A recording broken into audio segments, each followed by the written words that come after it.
Hi, in this video we are going to see how to add Redis and how to compare differences in performance between data fetching between cache and just direct database uh, data access. Here we will use K6. Oh no, K6 we will not use. We will use just Tomcat, and we will use just direct access to the server without any framework because it just doesn't need it.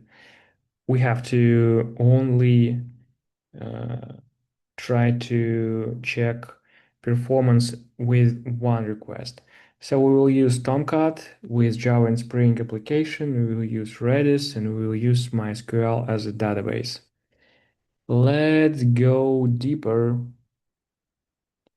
Here we have some configurations. We have a Docker container for the app as well as for the cache. And here to add the Redis application, we have to add some configuration like here, and then Docker do its job by itself and fetch the required dependencies. Else we have application configuration file with Redis settings, etc. And we have the app. We have it here. We have specific methods with annotation cacheable, which shows that this data have to be cached. In addition to that, we have a controller which we will use for asking the requests. So we have just regular orders and we have cached orders here. And we have database. We have to figure out the repository here. Here it is. And here we have the request to the database with some additional parameters here and here. Let's take a closer look. What kind of method do we currently use? Let's return to the service here, and we will use this method.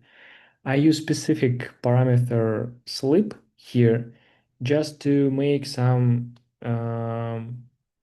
specific delay, specifically to slow down a little bit the request to show, to illustrate the differences in speed performance between cache or just pure database access. So it looks like everything was described. We have everything to start, and let's start to execute our commands. This one for checking that Docker works fine with the Redis. It works okay. And now let's ping it. And we have the response here. Okay. For the dependencies for the application that we have here, for cacheable, annotations, etc., we have a POM file with all the required dependencies here with Redis here.